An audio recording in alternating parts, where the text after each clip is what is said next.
ਜ਼ਹਿਰੀਲੇ ਸੱਪਾਂ ਦੇ ਡਰ ਦੇ ਸਾਏ ਵਿੱਚ ਪਲ ਰਹੇ ਅਤੇ ਭੁੱਖ ਨਾਲ ਬਿਲਕ ਰਹੇ ਛੋਟੇ ਬੱਚਿਆਂ ਨੇ ਰੋ ਕੇ ਆਪਣੇ ਘਰ ਦੇ ਹਾਲਾਤ ਦੱਸੇ ਨੇ। ਨਾ ਤਾਂ ਘਰ ਵਿੱਚ ਖਾਣ ਨੂੰ ਰੋਟੀ ਹੈ ਤੇ ਨਾ ਹੀ ਘਰ ਵਿੱਚ ਕੋਈ ਪਾਣੀ ਤੇ ਨਾ ਹੀ ਘਰ ਵਿੱਚ ਲੈਟਰਿਨ ਬਾਥਰੂਮ ਨੇ। ਜੇ ਘਰ ਦੀ ਛੱਤ ਹੈ ਤਾਂ ਉਸ ਦੇ ਸਾਹਮਣੇ ਗੰਦਾ ਨਾਲਾ ਹੈ। ਅਜਿਹੇ ਹਾਲਾਤਾਂ ਵਿੱਚ ਹੀ ਰਹਿ ਕੇ ਸਾਰਾ ਪਰਿਵਾਰ ਆਪਣੇ ਘਰ ਦਾ ਗੁਜ਼ਾਰਾ ਕਰ ਰਿਹਾ। जी हाँ, यह कोई कहानी नहीं, यह हालात ने तरनताਰਨ ਦੇ ਹਲਕਾ ਪੱਟੀ ਦੇ ਅਧੀਨ ਪੈਂਦੇ ਪਿੰਡ ਕੈਰੋਂ ਦੇ ਰਹਿਣ ਵਾਲੇ ਇੱਕ ਗਰੀਬ ਪਰਿਵਾਰ ਦੇ। ਇਸ ਪਰਿਵਾਰ ਦੇ ਇੰਨੇ ਜ਼ਿਆਦਾ ਹਾਲਾਤ ਮੰਦੇ ਨੇ ਕਿ ਵੇਖ ਕੇ ਰੂਹ ਤੱਕ ਕੰਬ ਜਾਂਦੀ ਹੈ।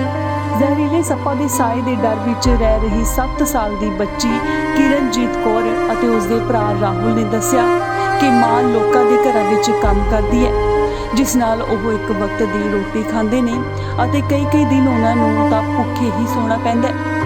ਇਹਨਾਂ ਛੋਟੇ ਬੱਚਿਆਂ ਨੇ ਭਰੇ ਮਨ ਦੇ ਨਾਲ ਦੱਸਿਆ ਕਿ ਉਹਨਾਂ ਦਾ ਘਰ ਤਾਂ ਜ਼ਰੂਰ ਹੈ, ਪਰ ਘਰ ਦੇ ਸਾਹਮਣੇ ਬਣੇ ਗੰਦੇ ਨਾਲੇ ਵਿੱਚੋਂ ਹਰ ਰੋਜ਼ ਜ਼ਹਿਰੀਲੇ ਸੱਪ ਨਿਕਲਦੇ ਰਹਿੰਦੇ ਨੇ। ਕੀ ਨਾ ਕਾਕੇ ਤੇਰਾ? ਤੇ ਆ ਜਿਹੜੇ ਪਾਣੀ ਲੈ ਕੇ ਆਉਂਦੇ ਕਿੱਥੋਂ ਲੈ ਕੇ ਆਉਂਦੇ ਜੀ? ਉਹ ਕਿਹਨੂੰ ਤੇ ਘਰੋਂ ਲੈ ਕੇ ਆਉਂਦੇ ਆ। ਕਾਦੀ ਗੱਲੋਂ? ਸਾਡੇ ਨਾਈਂ ਕਰੇ ਫਲੈਟ ਹੈਗੀ, ਨਾਈਂ ਬਾਥਰੂਮ ਹੈਗਾ ਵਾ। ਅੱਛਾ, ਤੇ ਸਕੂਲੇ ਨਹੀਂ ਜਾਂਦਾ ਤੂੰ? ਤੇ ਰੋਣ ਕਾਹਤੋਂ ਦਿਆ? ਡਰ ਕੇ ਰੋਣੇ, ਮੇਰੇ ਸਾਡੇ ਘਰ ਗਰੀਬੀ ਬੜੀ ਆ, ਘਰੇ ਬਾਹਰ ਲਾਉਣੇ ਆ। ਅੱਛਾ, ਤੇ ਆ ਨਾਲਾ ਜਿਹੜਾ ਇਹ ਤੁਹਾਡੇ ਘਰ ਦੇ ਬੂਹੇ ਗਾੜੀ ਆ? ਹਾਂਜੀ। ਅੱਛਾ, ਤੇ ਕੀ ਗੱਲ ਇਹ ਚ ਨਾਲੇ ਚੋਂ ਸੱਪ ਨਿਕਲਦੇ? ਹਾਂਜੀ। ਕੀ ਨਾ ਕਾਕੇ ਤੇਰਾ? ਮੇਰਾ ਜੀ ਰਾਹੁਲ ਸਿੰਘ ਨਾਂ ਹੈ। ਕਿਹੜੇ ਪਿੰਡ ਦਾ? ਮੈਂ ਕੈਰੋਂ ਪਿੰਡ ਤੋਂ ਹਾਂ। ਤੇ ਕੀ ਗੱਲ ਆ ਜਿਹੜਾ ਪਾਣੀ ਤੁਸੀਂ ਕਿੱਥੋਂ ਲੈ ਕੇ ਆਉਂਦੇ ਜੀ? ਪਾਣੀ ਉਹ ਕਿਸੇ ਘਰੋਂ ਲੈ ਕੇ ਆਉਂਦੇ ਆ ਜੀ। ਕਾਹਤੋਂ? ਨਾ ਸਾਡੇ ਘਰੇ ਲੈਟਰਿਨ ਬਾਥਰੂਮ ਮੋਟਰ ਕੁਛ ਵੀ ਨਹੀਂ ਹੈਗਾ। ਕੀ ਕੰਮ ਕਰਦੇ ਸੀ? ਉਹ ਮੰਮੀ ਮੇਰੀ ਕਿਸੇ ਘਰੇ ਕੰਮ ਕਰਦੀ ਆ ਤੇ ਮੈਂ ਕਦੀ ਆ ਕਿਸੇ ਨਾਲ ਦਿਹਾੜੀ ਚੱਲ ਜਾਂਦਾ ਵਾ ਮਿਸਤਰੀ ਨਾਲ। ਤੇ ਘਰ ਦਾ ਗੁਜ਼ਾਰਾ ਕਿਵੇਂ ਹੁੰਦਾ? ਘਰ ਦਾ ਗੁਜ਼ਾਰਾ ਇਸ ਤਰ੍ਹਾਂ ਚੱਲੀ ਜਾਂਦਾ, ਮਾੜੀ ਚੰਗੀ ਰੋਟੀ ਪੱਕੀ ਜਾਂਦੀ ਆ।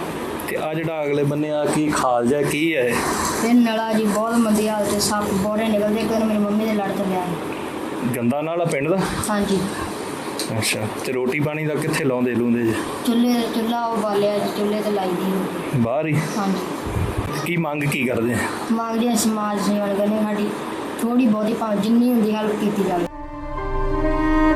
ਇਹਨਾਂ ਛੋਟੇ ਬੱਚਿਆਂ ਦੀ ਮਾਂ ਅਮਰਜੀਤ ਕੌਰ ਨੇ ਦੱਸਿਆ ਕਿ ਸਾਡੇ ਘਰ ਦੇ ਹਾਲਾਤ ਇੰਨੇ ਜ਼ਿਆਦਾ ਮੰਦੇ ਨੇ ਕਿ ਜੇ ਉਹ ਲੋਕਾਂ ਦੇ ਘਰ ਵਿੱਚ ਕੰਮ ਕਰਕੇ ਰੋਟੀ ਕਮਾ ਕੇ ਲਿਆਉਂਦੀ ਹੈ ਤਾਂ ਉਹਨਾਂ ਨੂੰ ਮਜਬੂਰ ਹੋ ਕੇ ਗੰਦੇ ਨਾਲੇ ਦੇ ਲਾਗੇ ਰੋਟੀਆਂ ਪਕਾਉਣੀਆਂ ਪੈਂਦੀਆਂ ਨੇ ਅਤੇ ਗੰਦੇ ਨਾਲੇ ਦੇ ਲਾਗੇ ਹੀ ਖਾਣੀਆਂ ਪੈਂਦੀਆਂ ਨੇ। ਇਸ ਗਰੀਬ ਪਰਿਵਾਰ ਦੇ ਛੋਟੇ ਬੱਚਿਆਂ ਨੇ ਸਮਾਜ ਸੇਵੀਆਂ ਤੋਂ ਮੰਗ ਕੀਤੀ ਕਿ ਉਹਨਾਂ ਦੀ ਕੋਈ ਨਾ ਕੋਈ ਸਹਾਇਤਾ ਕੀਤੀ ਜਾਵੇ, ਜਿਸ ਕਾਰਨ ਉਹ ਇਸ ਨਰਕ ਵਿੱਚੋਂ ਨਿਕਲ ਸਕਣ ਅਤੇ ਆਪਣਾ ਆਉਣ ਵਾਲਾ ਭਵਿੱਖ ਬਣਾ ਸਕਣ।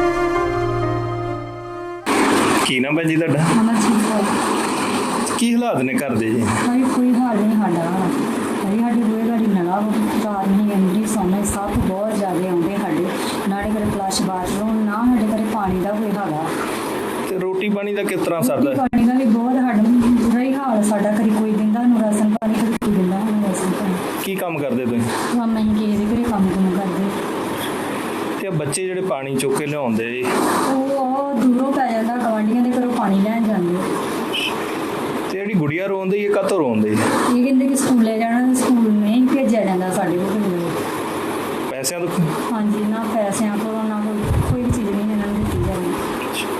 ਤੇ ਰੋਟੀ ਬਾਹਰ ਜਿਹੜੀ ਤੁਸੀਂ ਲਾਉਂਦੇ ਕੀ ਗੱਲ ਸਰਕਾਰੀ ਸਿਲੰਡਰ ਕੁਛ ਨਹੀਂ ਹੈਗਾ? ਸਰਕਾਰੀ ਸਿਲੰਡਰ ਭਾਜੀ ਮਿਲਿਆ ਹੀ, ਉਹ ਗਹਿਣੇ ਰੱਖ ਦਿੱਤਾ ਸਾਡੇ ਕੋਲ। ਨਹੀਂ ਰੋਟੀ ਖਾਣ ਨੂੰ ਹੈਗਾ ਤੇ ਗਹਿਣੇ ਰੱਖਤਾ, ਉਹ ਲਿਆ ਛੜਾਇਆ ਹੀ ਨਹੀਂ ਗਿਆ। ਕੀ ਮੰਗ ਕਰਦੇ? ਹੁਣ ਕਹਿੰਦੇ ਕਿ ਸਾਡੀ ਮਦਦ ਕੀਤੀ ਜਾਵੇ ਬਸ। ਮੋਬਾਈਲ ਨੰਬਰ ਕਿੰਨਾ ਤੁਹਾਡਾ? 8198 5729।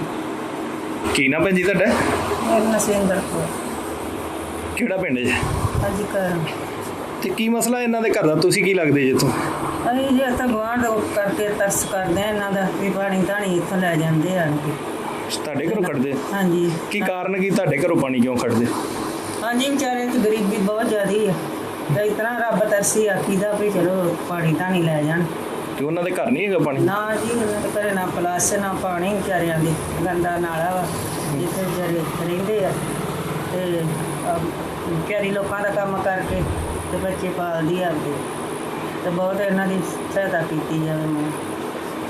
ਤੇ ਰੋਟੀ ਪਾਣੀ ਦਾ ਵੀ ਇਹਨਾਂ ਦਾ ਇਸ ਤਰ੍ਹਾਂ ਹੀ ਸਰਦਾ? ਹਾਂਜੀ ਰੋਟੀ ਪਾਣੀ ਵੀ ਇਸ ਤਰ੍ਹਾਂ ਹੀ ਕਰਕੇ ਲਿਆਉਂਦੇ, ਕਦੀ ਉਧਰੋਂ ਲੈ ਆਏ ਤੇ ਕਦੀ ਘਰੇ ਇਸ ਤਰ੍ਹਾਂ ਫੜ ਦੜ ਕੇ ਤੇ ਭੈਣ ਭਰਾ ਤੋਂ ਤੇ ਹੁਣ ਇਹਨਾਂ ਦੀ ਕੋਈ ਵਿਚਾਰਿਆਂ ਦੀ ਬਾਹਰ ਨਹੀਂ ਫੜਦਾ।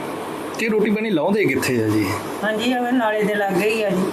ਗੰਦੇ ਦੇ ਨਾਲੇ ਦੇ ਲਾਗੇ? ਹਾਂਜੀ ਨਾਲ ਲਾਗੇ ਹੀ ਚੁੱਲ੍ਹਾ ਵਾ ਤੇ ਲਾਗੇ ਹੀ ਪਕਾਉਂਦੇ ਆ। ਇਹਨਾਂ ਦੇ ਘਰੇ ਵੀ ਨਹੀਂ ਕੋਈ ਆਉਂਦਾ ਜਾਂਦਾ ਉਹ ਜਿਹਾ ਕਿ ਇਹਨਾਂ ਦੇ ਹਾਲਾਤ ਮਾੜੇ ਆ। ਜੇਕਰ ਕੋਈ ਸਮਾਜ ਸੇਵੀ ਇਸ ਪੀੜਤ ਪਰਿਵਾਰ ਦੀ ਮਦਦ ਕਰਨਾ ਚਾਹੁੰਦਾ ਹੈ ਤਾਂ ਸਕਰੀਨ ਤੇ ਦਿਖਾਏ ਗਏ ਨੰਬਰ ਤੇ ਸੰਪਰਕ ਕਰ ਸਕਦੇ ਹੋ। ਤਰਨਤਾਰਨ ਤੋਂ ਬਲਜੀਤ ਸਿੰਘ, ਇੰਡੋਸ ਟੀਵੀ, ਆਸਟ੍ਰੇਲੀਆ।